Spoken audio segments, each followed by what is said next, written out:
Salut, bienvenue, je m'appelle Morgan et je ne parle pas français, mais je veux apprendre. A couple weeks ago, I traveled to Montreal for just 2 days to see some circus at the International Contemporary Circus Festival, or Montreal Complètement Cirque. And of course I got to see lots of circus, so I saw some circus on Saint Denis Street, which is like the main street that gets closed off for this festival every year. I also saw a show by Portmanteau called Piste, Piste, Piste, which was a piece of children's theater featuring a little bit of hand balancing and a little bit of juggling. That one was at the National Circus School. And then après la nuit at the Tohu, which is Montreal's circus venue, and this was by North Northeast and Chances, which is a Quebec musical trio. And the musical trio was in the center on this sort of like little raised circular platform, and it's a circular theater space. And then the circus is happening all around it, above it. They pushed the space's capabilities to their limits. And I could not have picked a better seat to be in because I was right at the edge where like I could hear everything the riggers were doing, and just above me there was a static trapeze artist. Like, he was so close I could smell him. My favorite act by far though was this solo straps act. The guy was wearing no shirt. He had like blonde hair down to here that would like swirl around as he was in the air, and he traveled everywhere in the theater. And I don't think he had a safety on him. Partway through the show, the musical trio was literally lifted and floating above the stage, and then they were doing acrobatics underneath them. It was absolutely mind-blowing, high-level circus like I have never seen before, and using rigging to like the best of its abilities. The music was gorgeous and the choreography matched the tone throughout, so I had the absolute time of my life. But this video is not predominantly about circus, it's about books, because this is BookTube.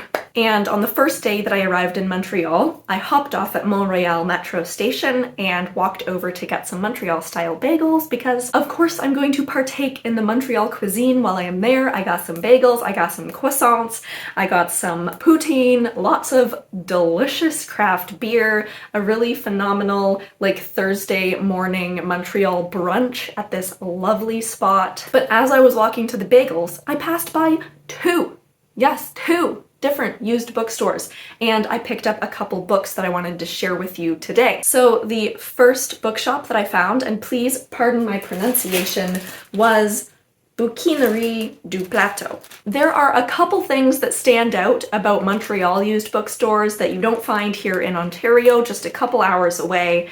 The first of which being, obviously, all of the books are in French. The second of which being, it's the only place in Canada you're going to find the English books in a foreign language section, which is just so fun. And then thirdly, all the books are white. I was like surprised. I guess like I've never seen a bunch of French books together before, but it was like just the wall was white.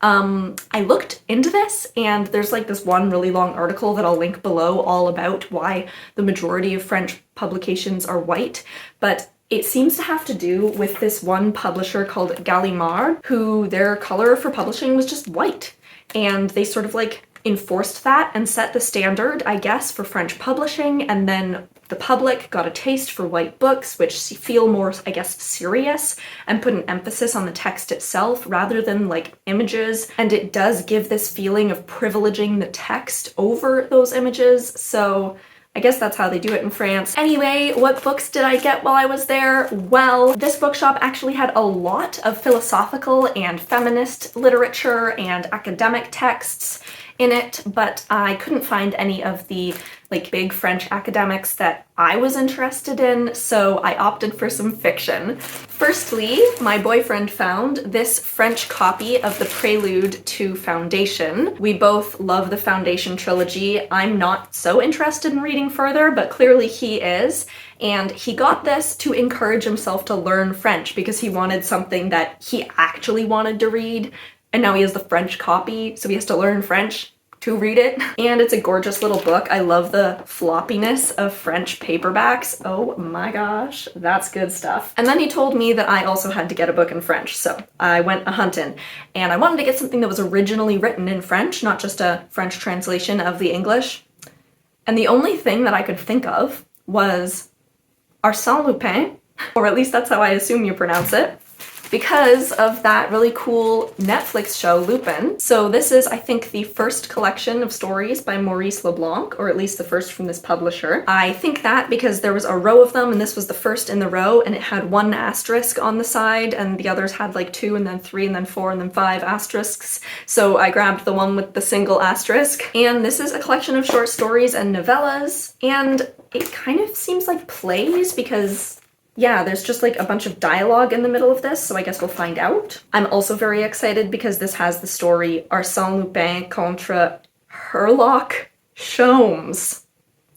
Because he originally had Lupin and Sherlock Holmes in a story together, but then Arthur Conan Doyle was like, nope. And so he renamed the character to Sherlock Holmes, which is hilarious, and it remains that way today. Arsène Lupin is a gentleman burglar.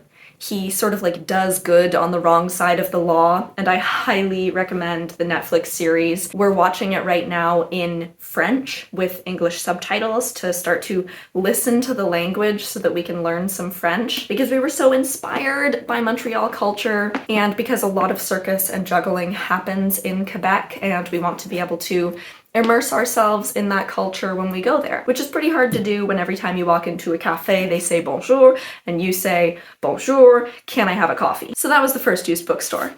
The second used bookstore was called, and I don't have a bag, Librairie L'Échange, which is the exchange bookshop. It's been around since 1976, and the name refers to the exchange of books because they will buy books off of people and then resell them in their store, as well as records. And I got 1 book at this shop in the English language section that I've been thinking about getting for a while, and I occasionally see at used bookstores in Ontario, but I decided to pick up while I was there. And that is Thomas King's The Truth About Stories, a Native Narrative. This is a series of lectures that he gave for the Massey Lectures, which is a major Canadian lecture series. And I have read the first lecture, and it's absolutely brilliant, so I am interested in reading the others. And I thought it'd be cool to have a copy on my bookshelf, and it's a used book, so can't go wrong there. We smushed so many things into this Montreal trip that was only like 48 hours long, and I won't go into detail on all of those things right now, but I will say that I am starting to learn French. I mean, I guess I started to learn French in grade 4 because we have to in the Ontario school system from grades 4 through to 9, but then I quit it, and I haven't really kept up even what I knew back then since. So I am wanting to get more fluent in French. I'm on a 5-day streak with Duolingo, and I'm watching TV shows in French. Last night I watched a movie in French with the French subtitles, and it didn't go horribly. I still enjoyed myself. So I'm really trying to immerse myself